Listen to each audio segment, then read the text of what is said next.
What is up, everybody? JT Sports here, back to you guys with another episode of the JT Sports Podcast. On this episode, I'm going to be giving you guys my college football Week 12 reactions. We're going to be talking about Oregon defeating Utah, USC outlasting UCLA, Michigan and Ohio State survive near upsets, and South Carolina stuns Tennessee at home.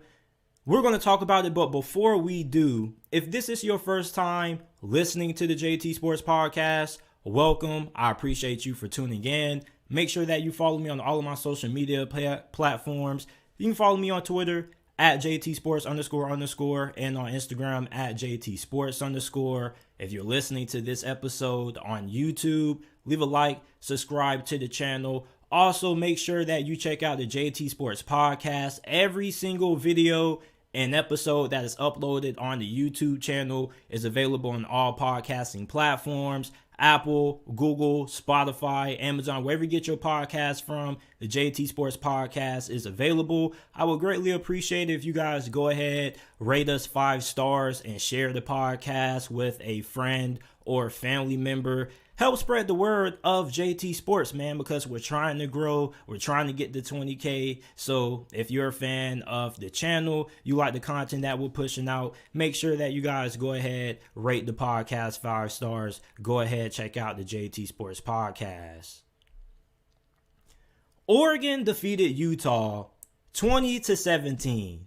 One thing that definitely popped out to me in Oregon's win was how physical they were in this game, especially their defensive line. I mean, their defensive line probably played their best game of the season. And Dan Lanning even touched on it a little bit in his post-game presser after this game.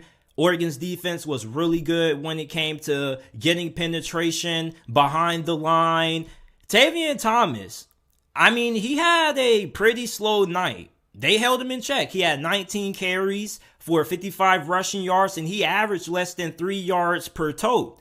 And you got to remember, the last time these two teams played, when they played in 2021, they faced off twice. The first time they played, Tavion Thomas went off. He had 21 carries for 94 rushing yards and 3 touchdowns, and he was averaging 4.5 yards per carry. In the PAC-12 Championship, he was still doing pretty good damage. 18 carries for 63 yards, and he had 2 touchdowns. So, Oregon, in their previous matchups against Utah, they've been dominated up front. Utah has been able in the past to come in and just impose their will on Oregon. But in this game, it seemed like the roles were flipped. And Oregon's defensive line was getting so much pressure that it forced Cam Rising to have to make some throws that he normally wouldn't make. And they were some really bad throws. Like, Cam Rising was not good in this game. The dude was 21-38 for 170 passing yards, 3 interceptions, and no touchdowns. And yeah, he was able to do a little bit of damage on the ground with his legs, something that he does pretty much every single game. But I mean, the dude costed Utah this W. The Utes defense probably played the best game they have all season. And it's funny because the key factor and why Oregon won this game and why the Utes lost was points off turnovers. Oregon's defense didn't allow any points off turnovers. And Oregon also coughed the football up a good bit. And Utah's defense held strong on some occasions, but Oregon's defense was more reliable, okay? Or they came through in more situations compared to Utah's. And on top of that, you know, it's really deflating as a defense where you get a turnover and then next play, you got to go right back on the field because your quarterback just gave it back up. There were 2 occasions when that happened. You had the one when Utah recovered the fumble, and then Cam Rising gave it right back. And then he had another one in the second half of the game. So, I mean, he threw 2 bad interceptions after Utah's defense forced turnovers. And then he threw pretty much a game-sealing interception in the fourth quarter that pretty much won the game for Oregon in a sense. So, Cam Rising pretty much played the worst game of his career as a Ute. Utah's defense played good, but Oregon's defense played better. They were the more physical team. Offensively, we probably knew that Oregon's performance in this game wasn't going to be on par with the ones that they've put on display for all year due to the fact that we didn't know if Bo Nix was even going to play in this game. Dan Lanning in his press conference was saying that Bo Nix was rehabbing all week. And if it wasn't for Pac-12 After Dark, the extra hours that they had, he was using to rehab.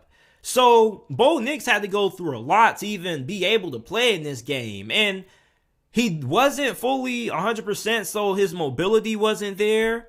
And the run game wasn't as good in this game as it has been all year, due to the fact that Bo Nix was limited with what he could do with his legs. However, it's funny that the biggest moment of the game, Bo Nix was able to keep the drive alive for Oregon using his legs despite having that injury.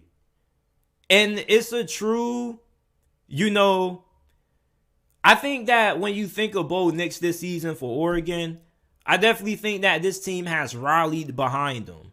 Because that was really gutsy of him telling the coaching staff, hey, you guys can run me. Yeah, I'm not healthy. I haven't run that much this game. This is the biggest moment. Let's do what we got to do to win. Now, Bo Nix didn't light up the stat sheet, but I really think that the performance he had with the injury that he was playing with was really impressive. And we have to talk about Deontay Thornton. I mean, this dude is a machine. He accounted for the majority of Oregon's receiving yards. 4 receptions, 151 receiving yards. Bro, Utah could not stop this man. No matter what they did, he was getting open. And outside of his fumble, I mean, this dude was flawless. And not just him, but the whole entire receiving corps for Oregon. I mean, they have some dudes. Next season, they're probably going to have the best receiving corps in college football. I mean, everybody in this receiving room has been highly touted coming out of high school, 5 or 4 stars.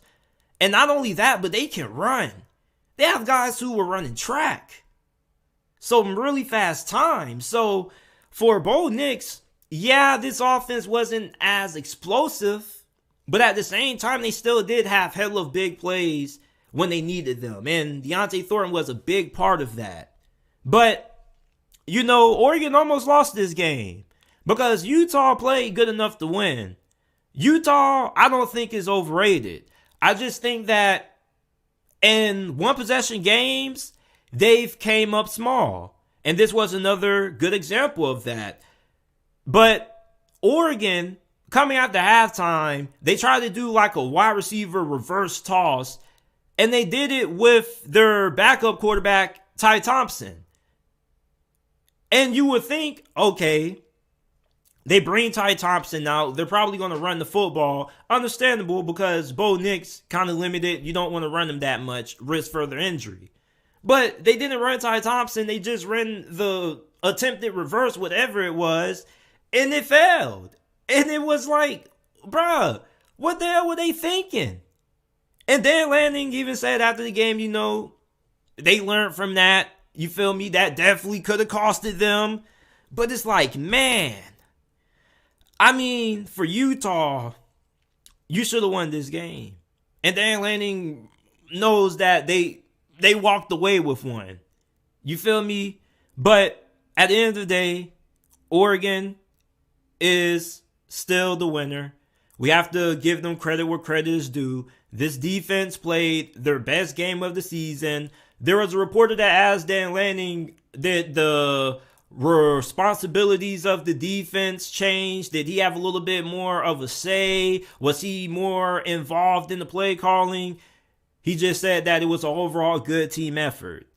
But you definitely do have to wonder what went into this defense playing so well. Because Utah's offense is also really good as well. And let's not forget what they've done to this team in the past. So Oregon did something defensively. They saw something on film that definitely was able to be exploited. And they exploited it all game. Like, it's not as if Utah has a completely different team from what they had last year. This is pretty much the same team from last year that dominated Oregon up front. And Oregon just pushed them around this go around. And yeah, they still got outgained on the ground. But I mean, the stats don't really tell the story of who was the more physical team. You actually had to watch this game to see it. Like, Oregon was pushing their weight around on Utah. And for Utah, you know, I kind of thought that this team was going to be a little bit better than what they've shown us this season. This year, Joe Klatt, many others viewed them as a potential contender for the college football playoffs. But the thing that has haunted this team all year has been their inability to win games that are one possession in the fourth quarter. Cam Rising doesn't really rise up to the occasion in these situations. You remember week 1 and their upset on the road against Florida? He threw that interception right in the red zone. Now, it's not all his fault because what the hell was the coaching staff thinking? You feel me? You kind of want to throw the ball outside of the end zone or to the back of the end zone. So that was risky calling that.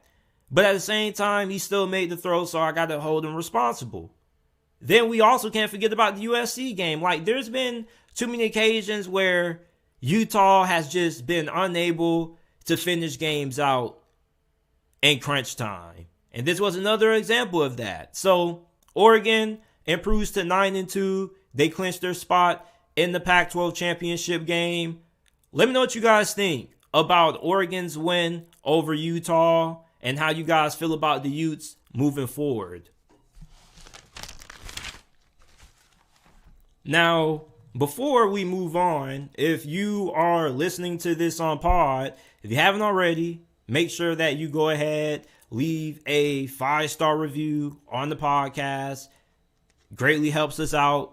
Would greatly appreciate it. We've been at 49 5-star reviews for like a year and a half. I would love to get to 50 by the end of this week. So make sure that if you're listening to this on pod, that you go ahead, give this a 5-star review. If you're listening to this on YouTube, make sure that you check out the JT Sports Podcast. All you have to do is go to whichever podcasting platform that you use, type in JT Sports, and it will pop up. Or you can go to the links down in the description down below, and it will take you directly to whichever podcasting platform you prefer, Apple or Spotify.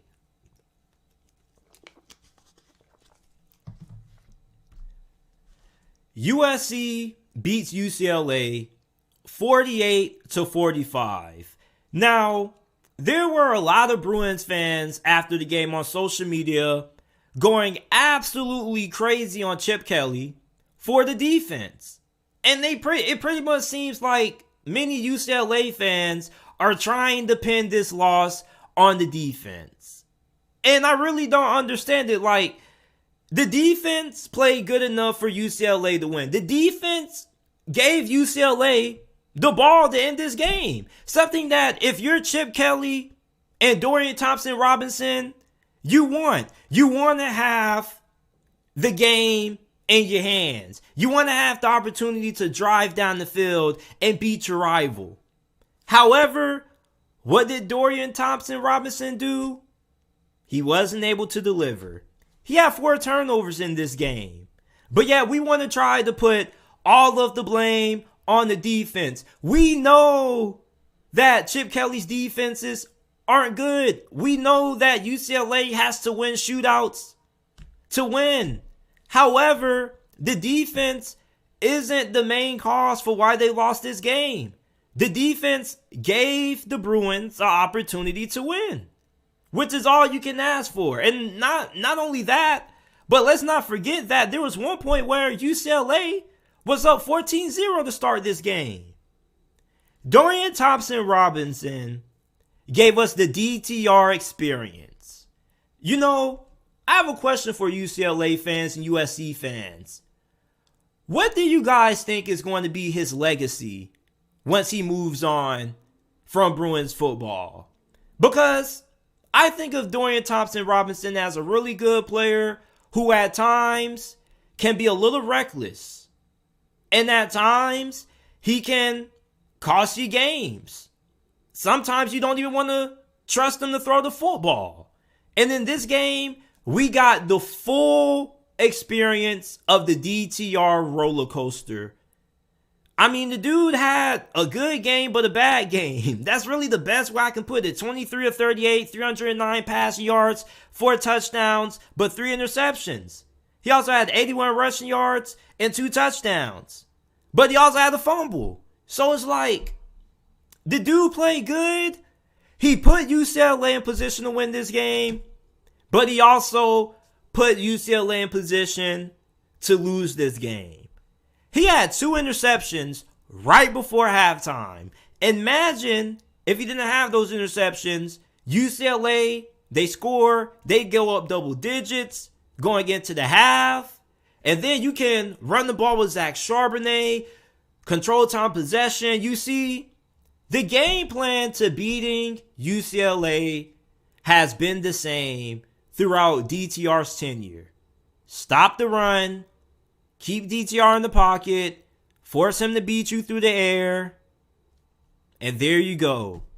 USC's defense, something that we have criticized about them all season long, has been their physicality. They look pretty physical to me in this game. I mean, they did a pretty good job at holding Zach Charbonnet to under 100 yards. Because we know when Zach Charbonnet goes for over 100, UCLA, they barely lose.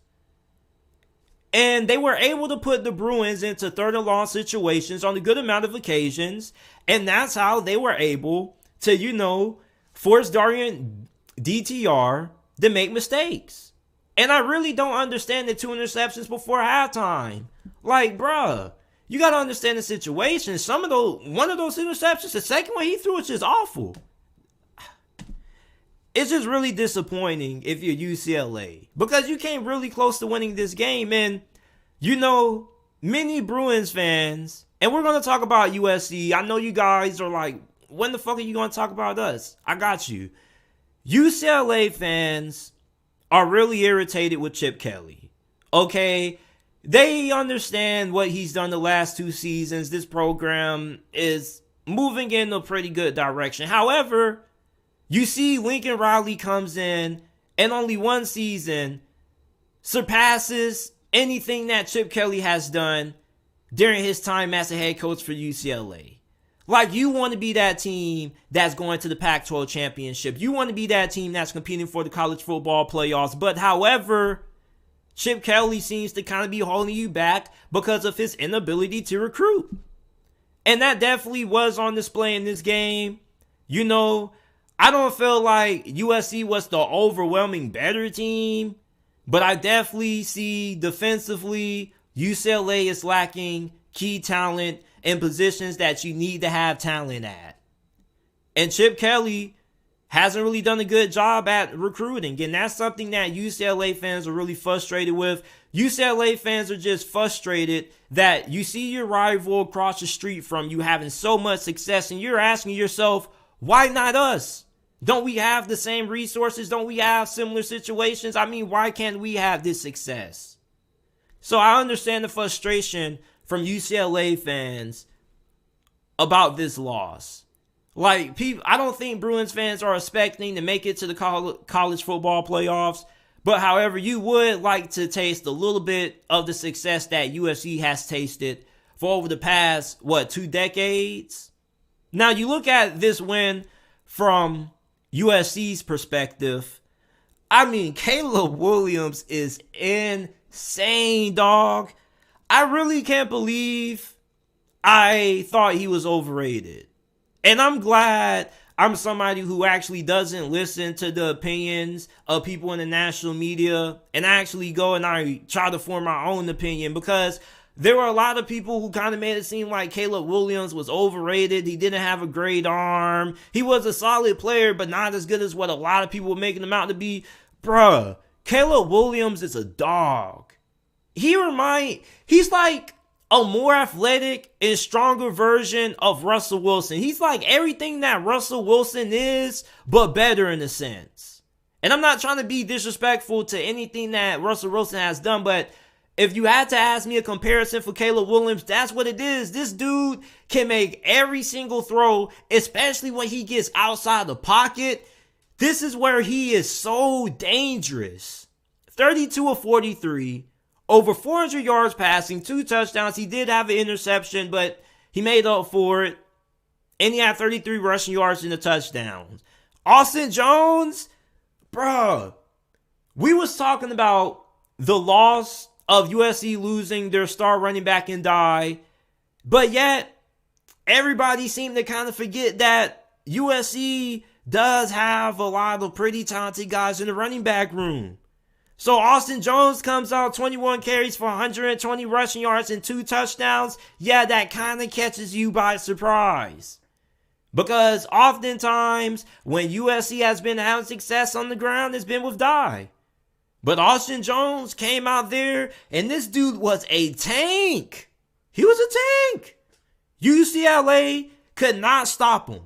And Jordan Addison, bro, I almost forgot that he was one of the best receivers in college football because we've been so worried about the dude Johnston from TCU and all these other wide receivers. I forgot about Jordan Addison. And honestly, it's a damn Pac-12 because the games be so late at night sometimes that you don't really be having time to watch him play. But Jordan Addison, bro, was going off.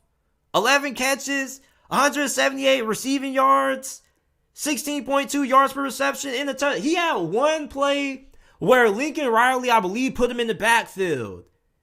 And he just flew past UCLA's defense like they didn't even try to cover him. It seemed like.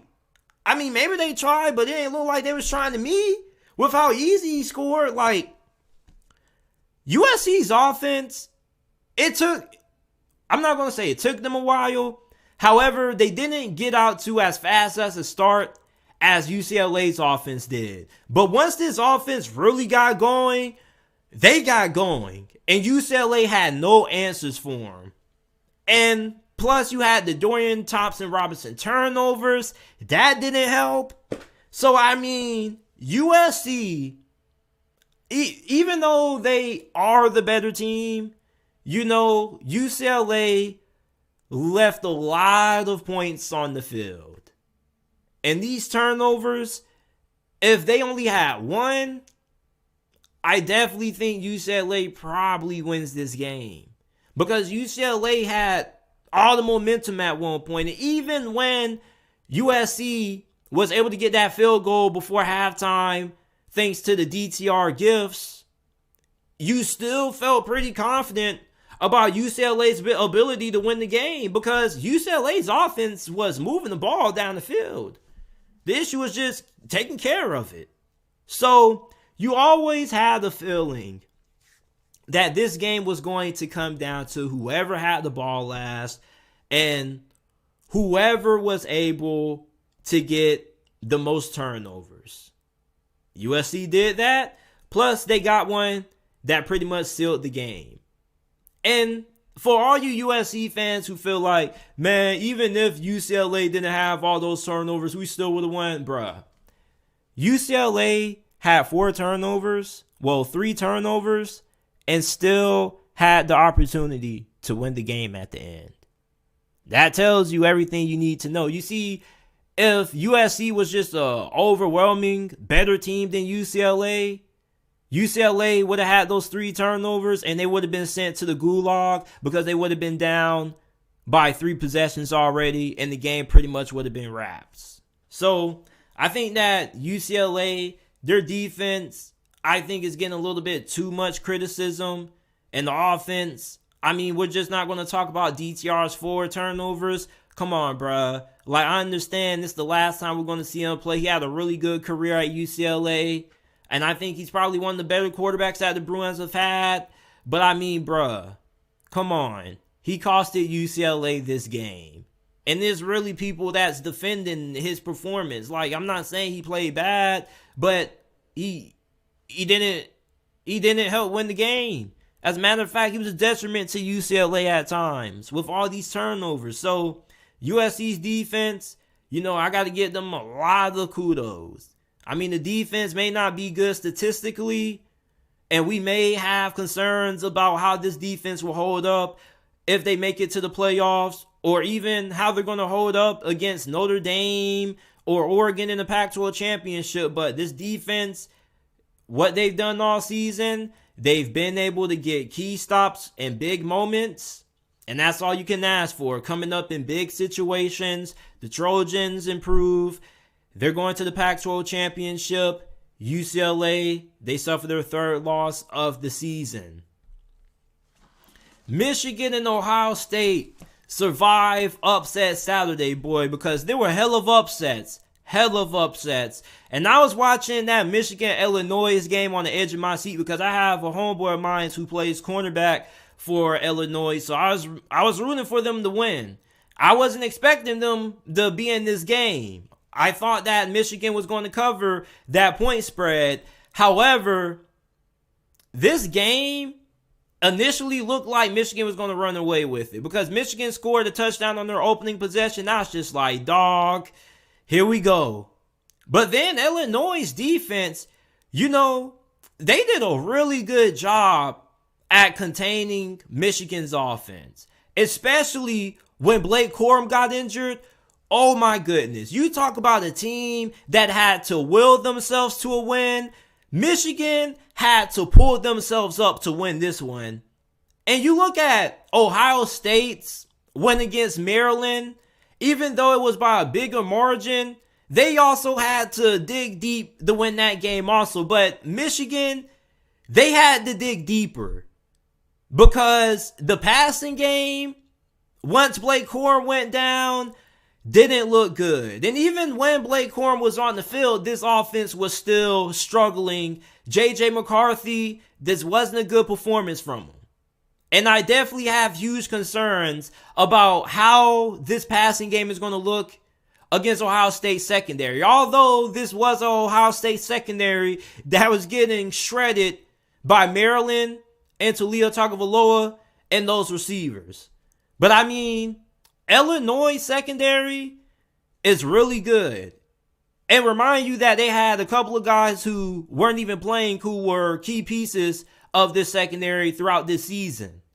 So the fact that they were able to put Michigan in a situation where they had to rely on the passing game to somewhat win, I think played into the strength of Illinois. And Illinois, honestly, had plenty of opportunities to win this game. But they kind of got a little conservative, a little too safe and too conservative at times. There was a 3rd and long and they called a draw play. I never will understand that. Why are we calling draw plays on 3rd and long? How often have we seen somebody convert a 3rd and long off a draw play? Not that often. Don't understand it. Like, Illinois was just too conservative. There was no way that they possibly thought, yeah, we're going to give Michigan the ball and we're going to allow them to have to beat our defense to win. And they thought that they were going to keep them out of field goal range. Come on. And these games, when you're trying to pull off these upsets, man, you got to go get it. You got to go win. You can't just play it safe. You got to go claim your win, man. You look at Ohio State. I mean, they went and they got the victory. Maryland, same thing that Illinois did. However, they weren't conservative. It's just that Maryland had some bad penalties. I mean, they had an offsides penalty, and when the dude did it, he felt so bad. He was like, and I was looking at it, I was like, yeah. And they took him right on about the game. I was like, I probably would too. Like, Mike Locksley, there's too many games that I watch in Maryland, and I don't watch too many Maryland games, but when I do, it seems like they're just so undisciplined at times. Talented team, they get in their own way. And Maryland's offense when it's on, it's on. I mean, this receiving core is just as good as any other in the nation. But I'm looking at Ohio State's defense, and I'm just kind of like, man, I mean, how's this defense going to look against Michigan? Well, I mean, we don't even know what's going to happen with Blake Corum. So I look at Ohio State's performance against Maryland, and these are some of my takeaways from what I saw on the defensive side. I think that in the fourth quarter, this defense really started to play their best football where they needed to in the biggest moment. The last drive, number 9, Zach Harrison, I believe that's his name. Bro, that dude was going off. I mean, Maryland could not stop him. And the other dude, 44, he had a fantastic performance against Penn State. But number 9 for Ohio State, Zach Harrison, he was also having a pretty good performance in his own right in the fourth quarter of this game. And really, Ohio State, their defensive line started to take control of this game in the fourth quarter. And they already kind of neutralized the run game for Maryland, which is something that Maryland never seems to be able to do, is run the football. So that didn't really help. So once the defensive line of Ohio State really started teeing off and they were able to put Maryland in situations where in the red zone, you got to throw the football to convert. Like, it's hard to score in the red zone. And it's even harder to score in the red zone when you got to throw the football because everything gets condensed. So you just look at Mike Locksley and you look at Maryland in this game, you know, it just was a game that got away from them. But you never kind of doubted if Ohio State was going to win. The outcome was never really in question. However, when I was watching that Michigan-Illinois game, I genuinely thought that Illinois was going to pull off the upset. I mean, they were going on the run in the third quarter. I mean, Michigan kind of looked like they weren't the better team. And it's funny because I was talking to a friend a couple of days ago about this game. And I was saying that Illinois and Michigan are more similar than what a lot of people think. They both run the ball like hell. They got really good running backs. Chase Brown, Heisman caliber performance in this game. 29 carries, 140 rushing yards, 2 touchdowns. Blake Corum also had a phenomenal performance in this game. But what makes this team so similar is that defensively, they got pretty good defensive lines, and their defenses all are pretty rock solid. However, Michigan, I think late in the game, the fact that Illinois couldn't really handle Michigan up front is why they lost this game. Not to mention the big return by, what's his name? He had number 8. I can't think of his name right now. It's escaping me. But he had a big return. It's going to come to me eventually. But he had a big punt return that put Michigan in excellent field position. Then, you know, there was a little bit of a controversial call where there was a Michigan receiver that kind of was a little bit blocking a little bit too far up ahead field. And some people argue that it should have been offensive pass interference. Illinois' head coach went to Twitter. He also retweeted it and kind of called out the officials for it. But, I mean, Illinois had hella opportunities to win this game. But Michigan survived. And, I mean, this team found the way to win. Same thing with Ohio State. And what's funny about Ohio State is that they didn't have a lot of success running the football until midway through the third quarter in this game. And I find it crazy how every time Ohio State seems like they're in a bind, they can lean on the run game to close out games. Even when they're not having a lot of success doing it, they always find ways to get that run game going. Not all the time, but most of the times. And that's how they escape. They get the run game going late. They wear you down. They tire you out. They keep your offense off the field. Your defense gets tired. And then when your offense comes on the field, their defensive line really starts to take control of games. Like Ohio State gets better up front as we progress throughout games. First, second quarter, they heat up. Third quarter, they're hot. Fourth quarter, they're on fire. Go back and watch the Penn State game. Like, this defensive line really takes control of games in the fourth quarter. And I think that this offensive line, even though it is inconsistent, does a really good job in clutch situations. When Ohio State needs to run the football, they can run the football. They have injuries galore at running back. I mean, we don't even be knowing who half these guys are, who they have at running back. At least the casual fan in me, I'd be like, where's Travion Henderson? Oh, he's injured?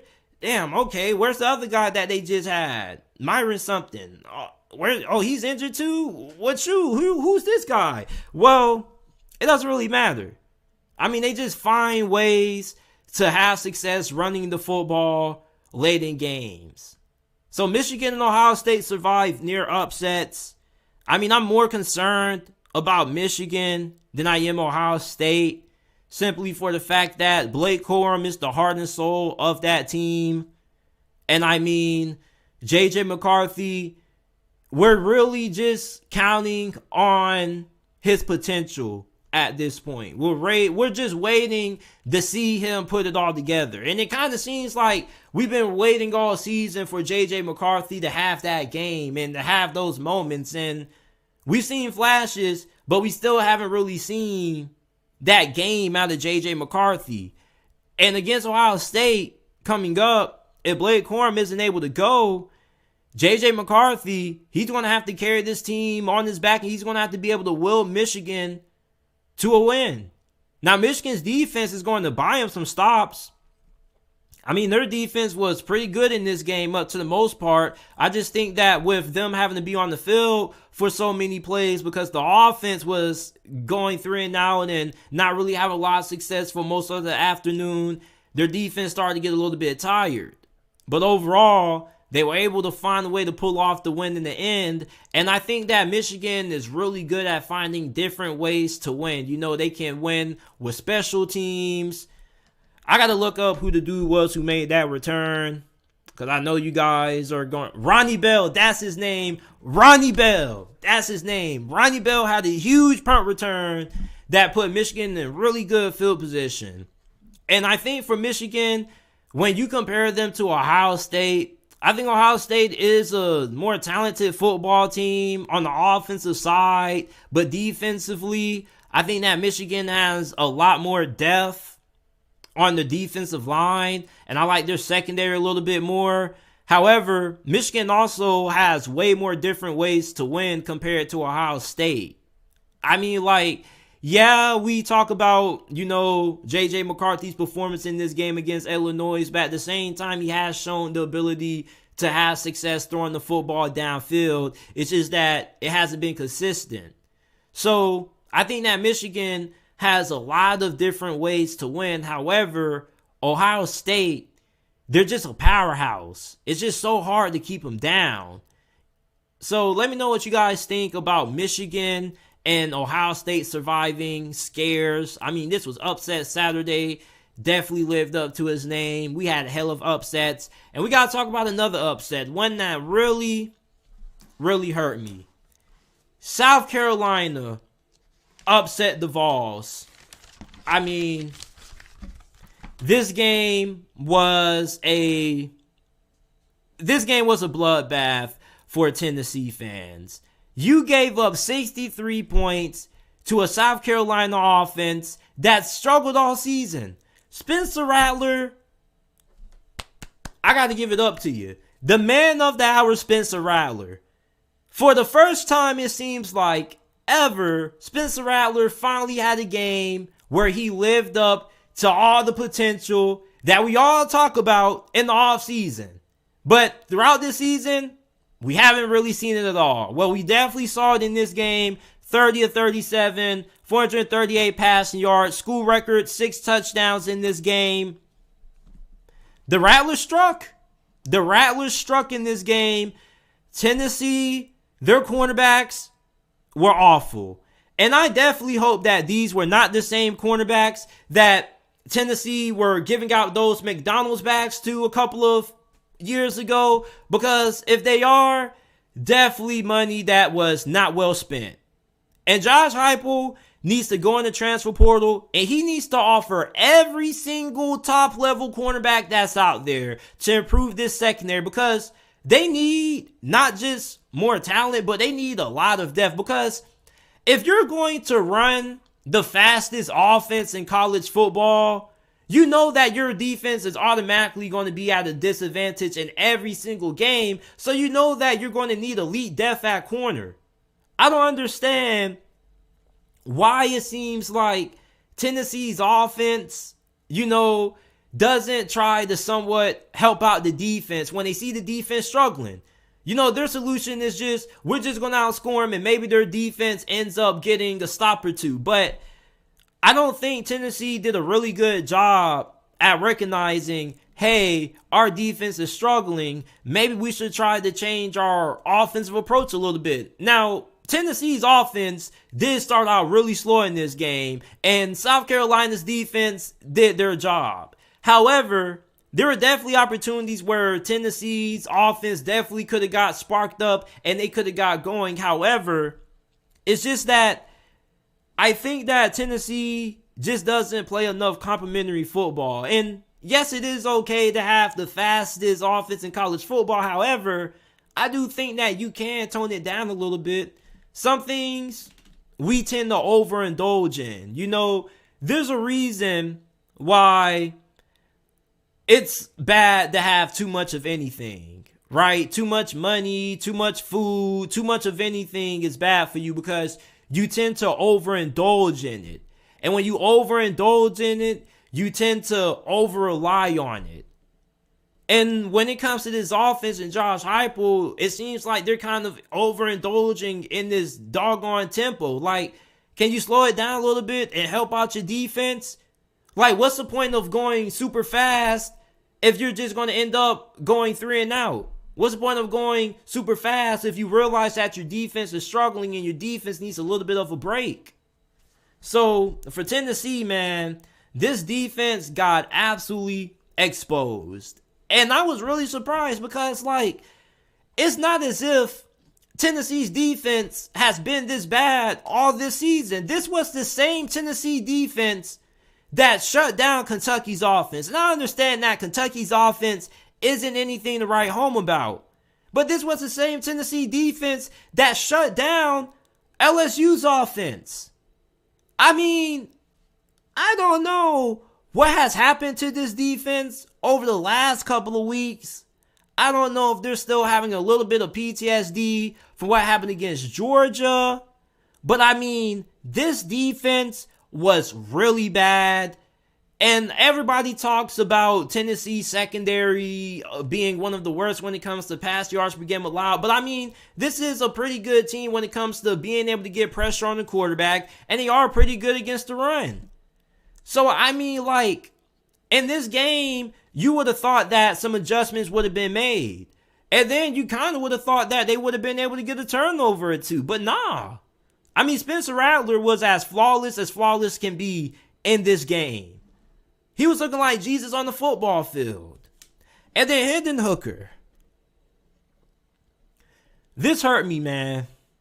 This hurt me. Because for those of you guys who have been listening to the podcast all season, we've been huge fans of Hendon Hooker over here. We've been clamoring for Hendon Hooker winning the Heisman, dating all the way back to the end of last season. And even over the course of this offseason, you guys can go check out my Instagram profile, my TikTok. We have several videos clamoring for Hendon Hooker winning a Heisman. And it's just so heartbreaking to see how this game ended for him and how his career at Tennessee ends with him tearing his ACL. And he played a pretty good game as well. But it's just that, Tennessee's offense just at times had some moments where South Carolina's defense got the best of them. And plus, with how fast their tempo is, their defense ended up having to come back on the field. And their defense is already at a disadvantage. And South Carolina was just throwing the football all over the place. You could tell that Tennessee's defense was definitely gassed. And they definitely got to get some more depth at corner. But Hendon Hooker, really sad what happened to him. It was really heartbreaking. And it's really heartbreaking when you look at what South Carolina did to Tennessee. Because it's kind of like they just ripped their season apart. Everything Tennessee worked hard for up to this point seems like it's been taken away. I mean, their playoff hopes are gone. Hendon Hooker, unfortunate way for his career as a whole to end. I mean, South Carolina was just on a warpath in this game. And Shane Beamer, this was a huge win for him. Like, Shane Beamer, I definitely think if we were giving out nominations for Coach of the Year in the SEC, he definitely wouldn't win it over Brian Kelly, but I definitely would have him number 2. Because, I mean, South Carolina definitely overachieved again this season. Let's be honest, how many of you guys thought that South Carolina was even going to be able to be bowl eligible before the season? Because many people was like, man, South Carolina has a really tough schedule, JT. Like, it's going to be really hard for them to repeat the success that they had last season. Well, they did. And, I mean, they had some injuries on defense. Offensively, I mean, they didn't have an offense, it seemed like, until this game. They didn't really have a quarterback, it seemed like, until this game. Like, it just seemed like this was just the perfect storm for South Carolina's offense. And I made a segment right before the season started about how this offense is going to shock the SEC. Yeah, I thought it was going to shock the SEC all season, but it shocked the SEC tonight. So, I mean, South Carolina, huge win for Shane Beamer and company. This is definitely a team that you definitely can't count out. It seems like anytime this team is an underdog, they find a way to come through and pull off the upset. And this was the same team that, you know, had lost last week. So, I mean, yeah, I didn't see this coming. And I'm going to be honest with you. I had Tennessee on my ticket. I thought that Tennessee was one of the safest bets that you could make, taking them to cover that, minus 21.5. And since this is the end of the podcast, I guess I'll tell you guys this little story. So, a lot of my homeboys come to me when it comes to gambling advice on college football, because I watch a lot of football and I'm pretty informed on it. And around this time, I'm pretty hot. So, I've been giving out what my homies call locks. And locks pretty much are, you know, wins, pretty much. You picking the right game. So, we picked 3 games. I told my homeboy I like Florida State minus 24 against Louisiana. They covered. And I like Duke plus 7.5. Duke, we thought was going to blow the ticket because they were struggling against Pitt. However, you know, if you guys watch a little bit of Duke football, this is one of the luckiest teams I've seen in recent memory. They converted a 4th and 18 for a touchdown. Like, they could only score a touchdown. That was it. That was their only option. They didn't have no first down or nothing else they could do. They couldn't kick a field goal. They needed a touchdown. They got it. Now, they didn't get a 2-point conversion, but it didn't matter because they covered. So, we're thinking, okay, we're in the good, because my homeboy ends up not listening to me. I told him, do a single. Don't do parlays. Well, he doesn't listen. He does a parlay. So now he needs Tennessee to cover against South Carolina. And we're pretty confident about it. But he didn't watch the game. I watched the game because I had to make sure. And I had a little bit of a strange feeling. I was telling him, I was like, you know, bro, like, be careful, bro. Like, don't give Tennessee a little bit too much credit. There's been a lot of upsets happening. Well, Lord and behold, Spencer Rattler in South Carolina, they're just on fire for the first 3 possessions. And my homeboy texts me. He's like, dang, bro, what's going on, bro? You think they're going to cover still? I'm like, just chill, bro. Like, Tennessee, they got the fastest offense in college football. Their defense is really good at getting turnovers. And plus, South Carolina's offense hasn't been all that good this year. They're just a little hot right now. They're going to end up cooling off.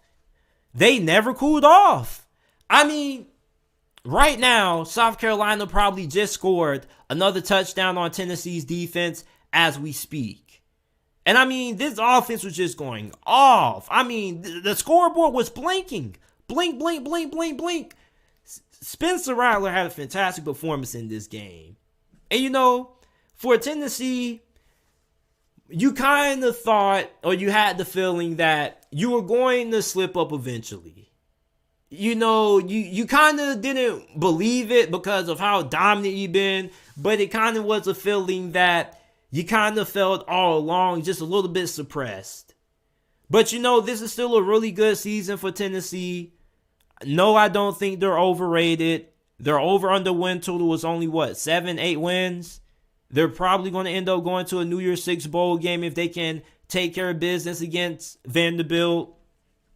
I mean, yeah, Hendon Hooker is gone. That hurts. But I mean, this is still a fantastic season that Tennessee has put together. And for South Carolina, I'm really interested in seeing if they're going to be able to beat Clemson. Because if they're able to beat Clemson, man, things are going to be really crazy down there. But I appreciate you guys for listening to this episode of the JT Sports Podcast. Make sure that you follow us on Instagram at JT Sports _ and on Twitter at JT Sports __. Check out the JT Sports Podcast, available on Spotify, Apple Podcasts, Google, Amazon, wherever you get your podcasts from. The